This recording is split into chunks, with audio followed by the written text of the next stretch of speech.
리스본 알파마 지구의 아침은 언제나처럼 소란스러웠다.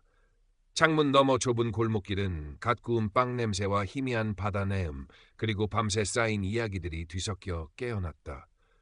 이사벨은 주방 창가에 서서 아들 디오고가 가파른 언덕길을 내려가는 뒷모습을 물끄러미 바라보았다. 27. 더 이상 아이가 아닌 아들의 어깨는 어쩐지 위태로워 보였다. 오늘도 면접이랬지. 그녀는 마른 침을 삼켰다. 제발, 이번에는. 식탁 위에는 디오고가 거의 손대지 않은 아침 식사가 남아 있었다. 토스트 한 조각, 식은 커피. 이사벨은 자기도 모르게 한숨을 내쉬며 접시를 치웠다. 아들의 방에 들어가 구겨진 옷가지를 정리하고 침대를 정돈하는 것은 그녀의 오랜 습관이었다. 모든 것이 제자리에 있어야 마음이 놓였다. 아들의 인생도 그렇게 반듯하게 정돈되기를 바랐다. 그녀가 젊은 시절 포기해야 했던 안정된 삶, 그 반짝이는 타일 조각 같은 미래를 아들만큼은 꼭 손에 쥐기를. 벽장 깊숙한 곳, 낡은 나무 상자가 눈에 들어왔다. 망설이다 상자를 열자 오래된 스케치북과 빛바랜 아줄레주 타일 조각들이 모습을 드러냈다. 섬세한 문양, 깊고 푸른색. 한때 그녀의 전부였던 세계. 재능 있는 아줄레주 장인으로 불리던 시절이 있었다. 하지만 결혼, 남편의 이른 죽음, 그리고 홀로 디오고를 키워야 했던 현실은 그녀의 손에서 붓 대신 행주를 쥐게 했다. 이사벨은 스케치북을 황급히 덮었다. 과거의 잔해는 현재의 불안을 더욱 선명하게 만들 뿐이었다. 이사벨. 발코니에서 이웃 카르멘 할머니의 목소리가 들렸다. 볕 좋은 날이면 어김없이 뜨개질 거리를 들고 나와 앉아있는 그녀였다. 오늘 디오고 얼굴이 영 안 좋아 보이던데 무슨 일 있어? 카르멘은 알파마의 터줏대감처럼 동네의 모든 것을 꿰뚫어보는 눈을 가졌다. 면접 때문에 긴장했나 봐요. 이사벨은 애써 웃으며 대답했다. 카르멘은 더 묻지 않고 다시 뜨개질에 집중했다. 그녀의 무심한 듯한 침묵이 때로는 어떤 위로보다 더 무겁게 느껴질 때가 있었다. 이사벨은 다시 부엌으로 들어와 설거지를 시작했다. 물소리에 아들에 대한 걱정이 흘러가는 듯했지만 마음 깊은 곳의 불안은 좀처럼 씻기지 않았다. 디오고는 대체 언제쯤 자기 자리를 찾을까? 언제쯤 그녀의 걱정을 덜어줄까? 그날 밤 디오고는 여느 때보다 늦게 돌아왔다. 술 냄새를 희미하게 풍기며 방으로 들어서는 아들의 모습에 이사벨의 속은 다시 들끓었다. 면접은 어땠니? 떨어졌어요. 디오고는 이불 속으로 파고들며 짧게 대답했다. 또 대체 뭐가 문제인 거야? 노력이 부족한 거 아니니? 아니면 제발 그만 좀 하세요. 디오고가 벌떡 일어나 소리쳤다. 그의 눈에는 지친 기색과 함께 알 수 없는 반항심이 서려 있었다. 매일 똑같은 잔소리. 숨 막혀요. 엄마가 원하는 대로 살아야 해요? 내 인생인데. 내 인생이니까 걱정하는 거 아니야. 안정된 직장 구해서 평범하게 사는 게 뭐가 그렇게 어려워? 엄마가 말하는 그 평범함이 나한테는 감옥 같다고요. 디오고는 문을 거칠게 닫고 나가버렸다. 이사벨은 그 자리에 주저앉았다. 아들의 날 선말들이 비수처럼 가슴에 박혔다. 내가 뭘 잘못한 걸까? 그저 아들이 힘들지 않게 안정적으로 살기를 바랐을 뿐인데 왜 아들은 내 마음을 몰라주는 걸까? 며칠 후 이사벨은 디오고의 방을 청소하다 침대 밑에서 낡은 기타 케이스를 발견했다. 조심스럽게 열어보니 먼지 쌓인 기타와 함께 구겨진 악보 몇 장이 들어있었다. 알아볼 수 없는 제목 아래 빼곡히 적힌 가사들, 그리고 작은 클럽의 이름과 날짜가 적힌 메모지. 파두의 밤. 심장이 쿵 내려앉았다. 아들이 밤마다 몰래 나가던 곳이 바로 여기였구나. 안정적인 직장을 구하는 대신 허황된 꿈을 쫓고 있었던 것이다. 배신감과 분노가 치밀어 올랐다. 그날 저녁 이사벨은 디오고를 앉혀놓고 단호하게 말했다. 기타 당장 갖다 버려라. 다시는 그딴 짓 할 생각 마. 디오고의 얼굴이 하얗게 질렸다. 그는 떨리는 목소리로 말했다. 못해요. 파도는 제 전부예요. 전부? 고작 노래 부르는 게 네 전부라고? 그걸로 밥 벌어먹고 살 수 있을 것 같아? 정신 차려 디오고. 왜 엄마는 한 번도 내 꿈을 존중해주지 않아요? 내가 뭘 원하는지 들어보려고 한 적 있어요. 내가 뭘 원하는지 내가 더 잘 알아. 넌 그냥 현실을 모르는 철부지일 뿐이야. 이사벨은 아들의 눈에서 낯선 불꽃을 보았다. 그것은 더 이상 수능이나 체념이 아니었다. 자신의 세계를 지키려는 절박한 저항이었다. 그날 이후 모자 사이에는 깊은 골이 패였다. 집안에는 냉랭한 침묵만이 감돌았다. 디오고는 더욱 늦게 들어오거나 아예 외박을 하기도 했다. 이사벨은 불안감에 밤잠을 설쳤다. 아들이 잘못된 길로 빠지면 어쩌나 벼랑 끝으로 내몰리는 것은 아닐까 하는 두려움이 그녀를 워담했다. 답답한 마음에 이사벨은 다시 카르멘 할머니를 찾았다. 발코니에 앉아 태주 강을 바라보던 카르멘은 이사벨의 하소연을 묵묵히 들어주었다. 새장에 갇힌 새는 노래하는 법을 잊어버린다우. 한참 만에 카르멘이 입을 열었다. 너무 꽉 쥐고 있으면 부서지기 마련이지. 때로는 놓아주어야 더 단단해지는 법이야. 저 강물처럼 말이지. 카르멘은 손가락으로 유유히 흐르는 태주강을 가리켰다. 이사벨은 그 말이 무슨 뜻인지 어렴풋이 알 것 같으면서도 선뜻 받아들일 수가 없었다. 놓아주라니. 내가 손을 놓으면 디오고는 정말 괜찮을까? 더 깊은 나락으로 떨어지는 건 아닐까? 불안은 여전했다. 한편 디오고는 힘겨운 시간을 보내고 있었다. 작은 파드클럽에서 노래할 기회를 얻었지만 수입은 불안정했고 현실의 벽은 높았다. 때로는 관객들의 냉담한 반응에 좌절했고 때로는 자신의 부족한 재능에 고통스러워했다. 하지만 기타를 잡고 노래하는 순간만큼은 살아있음을 느꼈다. 파도의 깊은 선율 속에 자신의 슬픔과 열망, 사우다드라 불리는 포르투갈 특유의 그리움과 한의 정서를 담아낼 때 그는 비로소 온전한 자신이 되는 것 같다. 어느 날 밤 이사벨은 잠 못 이루고 뒤척이다 집을 나섰다. 발길은 자석에 이끌리듯 디오고가 노래한다는 알파마의 작은 클럽으로 향했다. 좁은 골목길 모퉁이에 숨어 안을 엿보았다. 어둑한 조명 아래 디오고가 눈을 감고 파도를 부르고 있었다. 그의 목소리는 이전에는 들어보지 못했던 깊은 슬픔과 애절함 그리고 강렬한 힘을 담고 있었다. 낯설었다. 저 아이가 정말 내 아들 디오고가 맞나? 노래에 온 마음을 쏟아내는 아들의 모습에서 이사벨은 문득 오래전 아줄레주 타일 위에 섬세한 붓질을 하던 자신의 모습을 보았다. 열정, 몰입, 그리고 세상과 단절된 듯한 충만감, 가슴 한구석이 아릿하게 저려왔다. 아들도 나와 같은 꿈을 꾸고 있었구나. 내가 외면하고 짓밟으려 했던 것이 실은 아들의 영혼 그 자체였을지도 모른다는 생각이 들었다. 하지만 이내 현실적인 걱정이 고개를 들었다. 저 길은 너무 험난하고 불안정해. 내가 겪었던 좌절을 아들도 겪게 할 수는 없어. 이사벨은 혼란스러운 마음을 안고 조용히 발길을 돌렸다. 아들의 재능을 어렴풋이 인정하게 되었지만 불안은 쉬이 가시지 않았다. 그녀는 여전히 아들을 안전한 길로 이끌어야 한다는 강박에서 벗어나지 못했다. 집에 돌아온 이사벨은 밤새 뒤척였다. 아들의 노래소리가 귓가에 맴돌았다. 그리고 먼지 쌓인 아줄레주 작업도구 상자를 열었다. 차가운 점토의 감촉, 굳어버린 물감들. 그녀는 떨리는 손으로 작은 타일 조각 하나를 집어들었다. 아주 오랫동안 잊고 지냈던 감각이 희미하게 되살아나는 듯했다. 이사벨은 여전히 디오고의 미래를 걱정했고 디오고는 어머니의 간섭에 지쳐갔다. 하지만 이전과는 미묘한 변화가 감지되었다.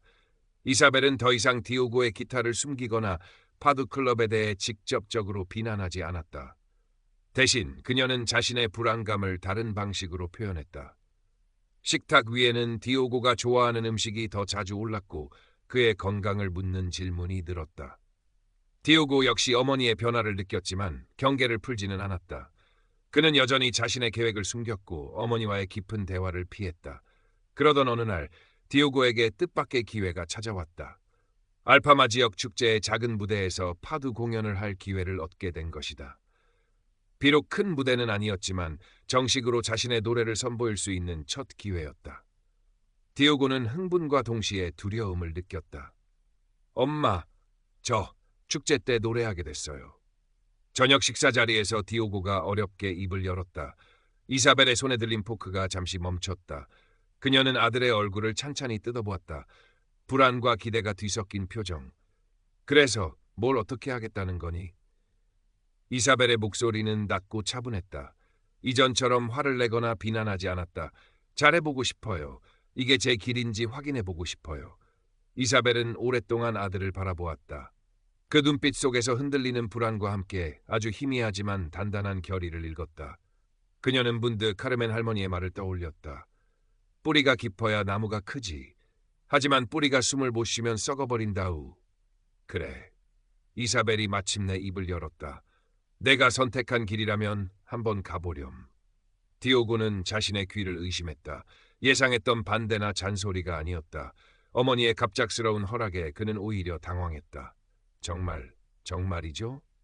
대신 후회하지 않을 만큼 최선을 다해. 그리고 내 선택에 책임을 져야 할 거다. 이사벨의 목소리에는 여전히 걱정이 묻어났지만 이전과는 다른 무게감이 실려 있었다. 그것은 아들을 향한 믿음이라기보다는 어쩌면 체념에 가까운 것일지도 몰랐다. 하지만 디오고에게는 그 어떤 응원보다 큰 힘이 되었다. 축제 당일이 다가올수록 디오고는 연습에 매진했다. 하지만 동시에 무대에 대한 부담감과 실패에 대한 두려움도 커져갔다. 밤늦게 연습을 마치고 돌아온 디오고의 지친 모습을 보며 이사벨의 마음은 다시 복잡해졌다. 저렇게 힘들어하는데 내가 정말 잘한 걸까? 그냥 평범하게 살도록 붙잡았어야 하는 건 아닐까? 그녀는 여전히 아들의 고통을 대신 짊어지고 싶은 유혹을 느꼈다. 축제의 날이 밝았다. 알파마 지구는 아침부터 활기가 넘쳤다. 거리에는 형형색색의 깃발이 나부꼈고 흥겨운 음악 소리와 사람들의 웃음소리가 끊이지 않았다. 이사벨은 집안에서 창밖을 내다보며 안절부절 못했다. 디오고는 아침 일찍 공연 준비를 위해 집을 나섰다. 공연 시간이 다가오자 이사벨의 불안은 극에 달했다. 아들이 실수하면 어쩌지? 사람들이 비웃으면 어쩌지? 그 상처를 디오고가 감당할 수 있을까? 차라리 가지 말라고 지금이라도 말려야 하는 건 아닐까? 그녀는 거실을 초조하게 서성였다. 벽에 걸린 낡은 아줄레주 타일 액자가 눈에 들어왔다. 그녀가 젊은 시절 마지막으로 완성했던 작품이었다. 푸른색 문양은 세월의 흔적 속에서도 여전히 깊고 선명한 빛을 발하고 있었다. 그 타일을 바라보며 이사벨은 문득 깨달았다. 실패할 기회조차 주지 않는 것이야말로 아들의 날개를 꺾는 일일지도 모른다는 것을. 자신이 과거에 그랬던 것처럼. 이사벨은 외투를 걸치고 집을 나섰다. 축제의 인파를 헤치고 작은 광장에 마련된 무대로 향했다. 이미 많은 사람들이 자리를 잡고 있었다. 저 멀리 무대 뒤편에서 기타를 조율하며 초조하게 서 있는 디오고의 모습이 보였다. 이사벨은 아들에게 다가가고 싶은 강한 충동을 느꼈다. 괜찮다고, 잘할 수 있다고 말해주고 싶었다. 하지만 동시에 자신의 존재가 오히려 아들에게 부담을 줄 수도 있다는 생각이 들었다. 그녀는 망설였다. 발걸음이 떨어지지 않았다. 그때 카르멘 할머니가 했던 말이 다시 귓가에 맴돌았다. 때로는 놓아주어야 더 단단해지는 법이야. 이사벨은 심호흡을 한번 하고 발길을 돌렸다. 아들에게 다가가는 대신 광장 가장자리, 눈에 잘 띄지 않는 곳에 조용히 자리를 잡았다. 지금 자신이 해줄 수 있는 최선은 그저 아들을 믿고 지켜봐주는 것뿐이라고 생각했다. 잠시 후 사회자가 디오고의 이름을 불렀다. 디오고는 긴장한 표정으로 무대에 올랐다. 객석을 둘러보는 그의 눈빛이 잠시 흔들리는 듯했다. 이사벨은 저도 모르게 두 손을 꼭 모아쥐었다. 디오고는 마이크 앞에 서서 잠시 숨을 골랐다. 그리고 첫음을 튕겼다. 기타 선율이 광장에 울려 퍼지기 시작했다. 처음엔 약간 불안정했지만 이내 그의 목소리가 실렸다. 깊고 애절한 파도였다. 자신의 상처와 방황 그리고 희미한 희망을 담아내는 듯한 노래. 디오고는 눈을 감고 노래에 몰입했다. 그의 진심이 객석에 전해지는 듯 소란스럽던 광장이 점차 조용해졌다. 이사벨은 숨죽여 아들의 노래를 들었다. 완벽하지는 않았다. 때로는 음정이 흔들렸고 때로는 호흡이 가빴다. 하지만 그 속에는 분명 디오고 자신만의 이야기가 담겨 있었다. 그의 영혼의 외침이 있었다. 노래가 끝나자 잠시 정적이 흘렀다. 그리고 이내 박수갈채가 터져나왔다. 크고 뜨거운 박수였다. 디오고는 천천히 눈을 떴다. 얼떨떨한 표정으로 객석을 향해 어색하게 고개를 숙였다. 그의 얼굴에는 안도감과 함께 옅은 미소가 번졌다. 이사벨은 박수를 치지 않았다. 그저 멀리서 아들의 모습을 가만히 지켜볼 뿐이었다. 가슴 속에서 뜨거운 무언가가 울컥 치밀어 올랐다. 그것은 안도감이었을까? 아니면 아들에 대한 새로운 깨달음이었을까? 그녀는 더 이상 무대를 지켜보지 않고 조용히 광장을 빠져나왔다. 집으로 돌아오는 길 이사벨의 발걸음은 이상하리만치 가벼웠다. 불안감이 완전히 사라진 것은 아니었지만 마음 한구석에 작은 평화가 찾아온 듯했다. 그녀는 집에 도착하자마자 망설임 없이 벽장 속의 낡은 나무 상자를 다시 꺼냈다. 그리고 먼지 쌓인 아줄레주 작업 도구들을 하나씩 꺼내 정성껏 닦기 시작했다. 붓, 칼, 물감. 아주 오랫동안 잠들어 있던 그녀의 일부가 깨어나는 느낌이었다. 이사벨은 작은 점토판 하나를 꺼내 책상 위에 올려놓았다. 그리고 연필을 들어 아주 천천히 서툴지만 신중하게 선을 그리기 시작했다. 복잡한 문양은 아니었다. 단순한 꽃잎 모양이었다. 하지만 그 작은 스케치 하나에 그녀는 온 마음을 집중했다. 마치 디오고가 무대 위에서 노래에 몰입했던 것처럼. 시간 가는 줄 모르고 스케치에 몰두하던 이사벨의 입가에 희미한 미소가 떠올랐다. 그것은 아주 오랜만에 느껴보는 순수한 기쁨이었다. 그날 밤늦게 디오고가 돌아왔다. 그의 얼굴에는 피곤함과 함께 전에 없던 생기가 감돌았다. 오셨었어요? 디오고가 묻지 않았지만 이사벨은 그가 알고 있다는 것을 느낄 수 있었다. 봤어, 내 노래. 이사벨은 담담하게 대답했다. 비판도 칭찬도 아니었다. 그저 사실을 말했을 뿐이다. 디오고는 잠시 어머니를 바라보다가 입을 열었다. 떨렸어요. 그런데 괜찮았어요. 그래. 짧은 대화였지만 그 속에는 이전과는 다른 무언가가 있었다. 보이지 않는 벽이 조금 허물어진 듯한 느낌.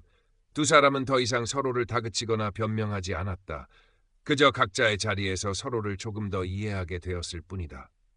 며칠 후 디오고는 자신이 공연했던 영상이 담긴 작은 USB를 이사벨에게 건넸다. 이사벨은 말없이 받아 컴퓨터에 꽂았다. 화면 속에서 아들이 노래하고 있었다. 축제날 멀리서 들었던 것보다 훨씬 더 선명하게 그의 목소리가 들려왔다. 완벽하지 않았지만 진심이 담긴 목소리. 이사벨은 영상을 끝까지 보고 나서 조용히 말했다. 내 목소리가 들리더구나. 그 말에 디오고는 희미하게 미소 지었다.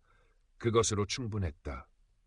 그 후로 모자의 일상에는 작은 변화들이 생겨났다. 이사벨은 더 이상 디오고의 귀가 시간을 꼬치꼬치 캐묻지 않았다. 디오고 역시 예전처럼 모든 것을 숨기려 하지 않고 가끔 자신의 공연 계획이나 새로 만든 곡에 대해 먼저 이야기를 꺼내기도 했다. 물론 여전히 어색함과 약간의 거리는 남아 있었다. 수십 년간 쌓여온 관계의 방식이 하루아침에 바뀔 수는 없었다. 하지만 분명한 것은 서로를 독립된 존재로 조금씩 인정하기 시작했다는 점이었다. 디오고의 삶은 여전히 불안정했다.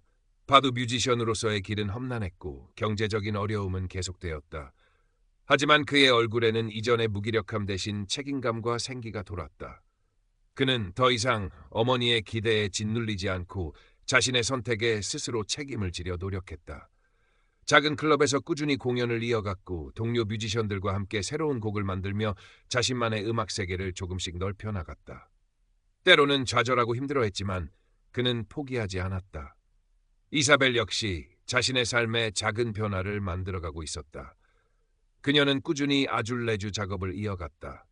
처음에는 서툴렀지만 점차 손에 익으면서 예전의 감각을 되찾아갔다. 작은 타일 위에 섬세한 문양을 그려넣고 색을 입히는 과정은 그녀에게 오랜만에 느껴보는 집중과 성취감을 안겨주었다.